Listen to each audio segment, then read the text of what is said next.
No es fácil el debate en toda América Latina. En realidad el movimiento obrero argentino es el más organizado del planeta, esta es la verdad, el más potente, el que tiene más cosas para decir. Esto no es una visión chauvinista, sino una descripción real. Después que los movimientos obreros europeos claudicaron a través de la complicidad con los sectores empresariales y no le brindaron un horizonte productivo a sus pueblos, sino que esa complicidad derivó en canalizar el conjunto de las energías hacia un agujero negro que derivaba en la realimentación continua del sector financiero, que a su vez no generaba empleo ni producción. Frente a esa baja y a las dificultades que tienen otras zonas del planeta, como África, el movimiento obrero latinoamericano en general y el argentino en particular marcan una tendencia. Por eso estamos hablando de sus tácticas, con el sentido de acumular poder para poder avanzar en una estrategia de liberación y de consolidación de un proyecto independentista. No es fácil esto, decía, porque si uno escucha a la gente del Frente Renovador en la República Argentina, ve que Massa dice una cosa, pero por abajo el conjunto de los cuadros intermedios dicen otra. Uno habla con Alberto Fernández, habla con Felipe Solá, habla con dirigentes gremiales relacionados con ese espacio y tienen un diagnóstico del macrismo parecido al que puede tener el Frente para la Victoria. Pero al mismo tiempo, cuando uno habla con el Frente para la Victoria, se encuentra con que el diagnóstico es más claro todavía, pero hay sectarismo en la construcción. Entonces, ojo con el tema de los preceptos muy claros, porque a veces la sobreactuación de preceptos claros nos impide ligarnos con alguien próximo, ¿no? Sí, así es. Sí, parece ser que la tarea de la hora es reconstruir el Frente de Liberación Nacional, ¿no? Y el Frente de Liberación Nacional implica empezar a tejer alianzas con los sectores, distintos sectores sociales, distintos sectores políticos, y al menos con dos recaudos muy importantes, ¿no? Uno de carácter programático y otro organizativo. Desde lo programático, como señalaba vos, Lucas, es esencial tener un programa que tomemos como enseñanza todo lo que hemos hecho, todo lo que se avanzó en los últimos 10 años, 12 años, y en lo posible de profundizarlo, ¿no? Todas estas autocríticas que se exigen, bueno, bien, pero en función de mejorar el programa, ¿no? En realidad la autocrítica solamente tiene un sentido si es activa, es Exacto, decir, si es modifica productiva. comportamientos a futuro, Sí. no si clava puñales hacia el pasado. Totalmente, además muchas veces se pide autocrítica al otro, con lo cual es una manera de velar de la crítica del otro, al claro. otro. Sí. Entonces eso así no funciona, pero hay que tener conciencia de que hay que reconstruir el Frente de Liberación Nacional y que tiene estas características especiales. Y la otra característica es lo organizativo, ¿no? Hay que ser lo más democrático posible, lo más amplio posible, lo menos sectario posible, ¿no? Si no, la división del campo nacional podría ser fatal. Y a mí me parece que el año que viene es clave. Pues el año que viene el Frente Nacional de Liberación tiene que haber avanzado en lo organizativo lo suficiente como para encontrar una expresión electoral que derrote al macrismo. Esa posición de cuestionar al triunvirato de la CGT y al Frente Renovador, ¿no implica un sectarismo desde la posición que vos estás sosteniendo y desde la que algunos sectores del Frente para la Victoria están planteando? No, yo lo que planteo es cómo hay una decisión de avance del macrismo, que ha sido un año exitoso, absolutamente exitoso. Sí, le fue bien a ellos. De alguna manera, en el tema ganancias, parecía que iba a haber algún traspié y no lo hubo. No, peor. Y el endeudamiento creo que es la gran victoria. bueno, porque el de tema las del fuerzas endeudamiento antinacionales. es, porque si no vamos a terminar, digamos, discutiendo digamos, el tema de las emergencias, el tema de, bueno, de cómo se va conteniendo, que el macrismo, si hay digamos, donde metió más presupuesto justamente es en desarrollo social, porque ellos de alguna manera digamos, quieren que se aplaque la ola. claro, aprenden de lo que les pasó, ¿no? Pensemos en los gobiernos radicales y cómo terminaron. Entonces han apuntado a mucha fuerza de seguridad, que es lo que está pasando en Provincia de Buenos Aires, y desarrollo social, Carolina Stanley, ¿no? Sí. A la cabeza. Y me parece que, digamos, la crítica, pero me parece que después hubo una sobreactuación de mucha militancia que empezó a hablar de traición. Me parece que hay cosas que vedan la discusión política y que hay que tener cuidado, y que tiene que ver también quizá con que venimos de una década donde faltó discusión política orgánica, ¿no? Y fraterna, porque en realidad si uno de la Cámpora, otro del movimiento Evita, otro de la IGE, pero podrían digamos, sentarse y decir, bueno, primero partimos que somos compañeros, después empezamos a discutir. Me parece que hay quizá una falta de discusión política, hay quizá un rol que pueden cumplir negativo las redes sociales y termina, como decías vos, insultando al otro. Ahora, después objetivamente creo que han firmado un acuerdo que, si bien era necesario, se terminó planteando como una victoria cuando no es una victoria. Digamos, se terminó sobrevalorando un acuerdo que en realidad es un paliativo, y en el marco de un endeudamiento que esa va a ser la pesada herencia que tengamos a futuro, porque cada vez lo van a embretar en una discusión que es, bueno, peleen por lo posible, que por ejemplo, defender las paritarias por más que sea a la baja, que es lo que pasó este año. Pero el problema es que en la Argentina las elecciones son importantes. Es decir, ganaron las elecciones. Es decir, yo entiendo yo concuerdo con la caracterización de las medidas del macrismo y porque hay que rechazarlas de manera plena, no de manera parcial. Ahora, el problema es que ganaron las elecciones. Es decir, hay toda una zona de la comunidad que opera como colchón porque cree, y esto es diálogo cotidiano, hay que dejarlos gobernar para ver qué hacen, hay que tener paciencia, no hay que salir en el primer tramo con los tapones de punta para combatir a un gobierno que votamos los argentinos. Es un problema ese.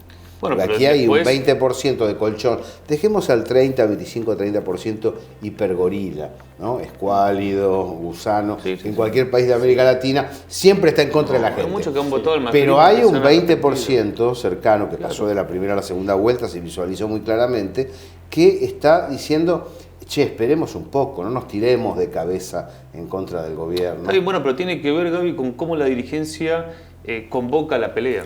Y los tiempos son inevitables. No, sí, bueno. Pues llevamos un año. Si vos analizás. Recordá que tuvimos 10 años de neoliberalismo en los 90. Este año fue un año de grandes movilizaciones.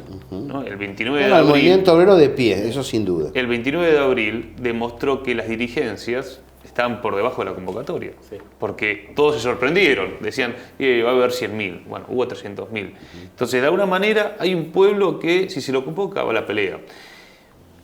¿Se va a construir ese bloque? Ojalá que sí, porque vemos que la decisión de la ceocracia, del macrismo, es ir a fondo. No es lo que pasa es midiendo. Lo que pasa es que la argamasa de la espera, por eso la temporalidad tiene importancia política, la argamasa de la espera es lo que le pasa siempre a los gobiernos peronistas. Queda tan bien la economía nacional que hay espaldas para soportar. Y hay mucha gente que, como tiene su paritaria, conseguida por el movimiento nacional, dice, no, pero yo sigo ganando normalmente. Yo la verdad que está bien, aumentaron las cosas, pero a mí me aumentaron. Yo zafo, voy remando. Y ese es el problema. Sí, bueno, en el 55 el problema que tuvo el movimiento nacional fue el éxito de su programa económico, que dejó una sociedad más o menos de pie, lo cual le permitía a los ajustadores les permite tiempo como para llevar adelante su programa. Vamos a entrar en otra discusión, pero en el 55 hubo quienes dijeron vamos a pelear como sea, y la decisión de la conducción fue... Es una derrota, 18 años de derrota, Lucas. Por eso. Hay una idealización de la resistencia, te digo, además yo reivindicándola plenamente, mis padres, mi familia, participé de eso. Ahora, yo no puedo dejar de señalar que tardamos 18 años en volver a poner un gobierno institucional nacional popular. Eso es debilidad, más allá de lo heroico que tenga el movimiento. Por eso la historia demuestra que, esto, y el sectarismo tuvo mucho que ver. Hay que intentar que no se avance mucho. Y si se quiere, en lo que tiene que ver con la polémica, hay algunos dichos propios de Emilio Pérsico, que yo creo que eso es lo que habría que debatir, que él dice, nosotros tenemos que fortalecer la democracia. Y creo que eso es muy discutible, porque ¿qué democracia estamos hablando? ¿Qué es la democracia de votar cada 2 años? Porque en realidad este gobierno, yo en ese sentido estoy más con la posición de la corriente federal, del gringo Michetti, que dice, mira, acá cuando un gobierno va en contra de su pueblo, el derecho a la rebeldía está en la Constitución. Bueno, ese me parece que es uno de los ejes para caminar, y que hay que ver cómo se da el debate dentro del campo popular y del movimiento nacional en el 2017. El problema es que uno conoce los caminos que se dieron. Cuando buena parte del fracaso de aquellos 18 años se da en el contraste agudo y armado entre las corrientes del movimiento nacional. Porque lo que no se pudo fue coaligar. Hoy tenemos una versión más o menos establecida de banderismo traidor. Ahora, ostensiblemente no se pudo generar una corriente que contuviera ese sector, no a Abandono en particular, no a Massa en particular, pero sí por abajo, si hay un sector que lo respalda, hay que conducirlo en lugar de tirotearlo. Entonces, cuando uno ve la dualidad Cámpora-Evita, uno sufre porque conoce el resultado de esos contrastes. Es decir, ahí hay que articular, porque si vos generás bronca y los lanzás a la pelea callejera, la pelea termina siendo horizontal. Ese tema creo que hay que verlo, porque lo hemos pasado ya. Uno de los grandes logros del primer tramo del gobierno kirchnerista fue marchar a la juventud peronista con la juventud sindical, cuando 15 años antes se cagaban a tiros en las calles. Hay que señalarlo como importante. Las divisiones del movimiento nacional no tienen que ser tan importantes como para generar un contraste donde todo el mundo se esté acusando y después termina en otra dirección. Claro, es fundamental, ¿no? Acá habría como dos patas, tenés la conducción y las bases obreras y de trabajadores y de sectores populares. Todos se tienen que comportar sabiendo que es un movimiento nacional, que hay disidencias internas, que esas disidencias son en todo caso de carácter lateral, ¿no? Hay que ver bien en claro cuál es el camino a recorrer el adversario principal, ¿no? Esta vieja idea de la tesis de la contradicción principal me parece que sigue muy vigente, ¿no? Y eso es lo que articula todo el Frente de Liberación Nacional. En todo caso, acá hay una tarea muy importante del movimiento obrero organizado, ¿no? Y de los movimientos sociales también, ¿no? De bajar un programa. De decir, este es nuestro programa de país. El derecho que tenemos los trabajadores de decir qué modelo de país está avanzando bien la corriente federal. Claro, bueno, exactamente. En esa dirección. Hay también un esbozo desde la CTA. Claro, bueno, hay como una larga tradición en el movimiento obrero argentino, ¿no? Desde la declaración de la falda y el programa de Huerta Grande, ¿no? En adelante uno puede encontrar antecedentes muy importantes. Me parece que la corriente federal de trabajadores va en ese sentido, pero es una disputa también adentro del movimiento obrero organizado. Lo importante es entender que en verdad el movimiento nacional no se va a poder articular y no va a poder profundizar en la medida en que no tenga estas dos cosas. Un programa que más o menos sea de contenido nacional y que aúne a todos los sectores y al mismo tiempo que desde lo organizativo haya un protagonismo real, práctico de los trabajadores. Real, práctico. ¿En qué sentido? Cuando se arman las listas, las próximas listas, hay que integrar. Claro. Si no integras a las corrientes, si vos decís, no, bueno, acá solo nosotros hemos votado lo correcto en el Congreso, por lo tanto solo nosotros integramos las listas, algo que el Frente para la Victoria ha hecho en las últimas 3 elecciones, vamos a decir. Entonces vos dejás afuera sectores que podrán no estar totalmente de acuerdo con vos, pero que representan parte del pueblo argentino. Entonces te frenás la perspectiva de acumulación sin tomar en cuenta los intereses del resto. Sí, también podemos pensar que en la última década no se logró que en los congresos, que en las legislaturas haya representación de sectores sociales. Digamos. Si algo que pasó en Bolivia, donde se veía a las compañeras... Más transparente. Claro, digamos. Entonces me parece que ahí faltó lo que sería una reforma política real y donde hasta muchos compañeros que venían, digamos, del campo de la militancia terminaron en la Cámara de Diputados reproduciendo la lógica más de la politiquería. Digo, cuando hablas del Cámpora y Levita, bueno, así también como la Cámpora tiene sus errores y que hasta vos decís, che, no aprendieron nada de los errores que tuvieron durante casi una década de construcción, ¿no? Porque en última instancia, bueno, lo que tenés que hacer es conducir, ¿no? Si sos la agrupación más importante, digamos, ¿no? Y que tenía el control del Estado. Cristina debería conducir al conjunto, claro, bueno, no a un sector. Pero bueno, eso es una forma de construcción política.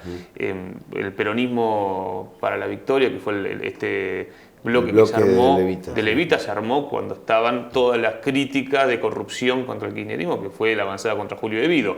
Que yo a De Vido no tengo por qué defenderlo, pero me parece que también fue equivocado quizá en ese momento hacer su separación del kirchnerismo. Entonces uno podría discutir para uno y para otro lado. Naturalmente, que es lo que dice Javier, se tiene que lograr ese bloque, esa unidad que en primer lugar logre frenar a el macrismo. Ahora, el Frente Renovador podrá tener a un de Mendiguren que dice algo, Felipe Solá que dice otra cosa, y que sabemos que todo esto después está dentro de lo que implica el Partido Justicialista, que ha sido desde la herramienta del menemismo como para entregar todo, como también Kirchner recuperando un control del PJ que no fue, digamos, en un solo sentido, porque en un momento Kirchner planteó la transversalidad, digamos, no le dio tanta importancia a esa construcción del partido. Bueno, hoy es lo que se está discutiendo desde el macrismo, ¿no? Monzó por un lado diciendo hay que hacer gestos hacia el PJ para adueñarse de esa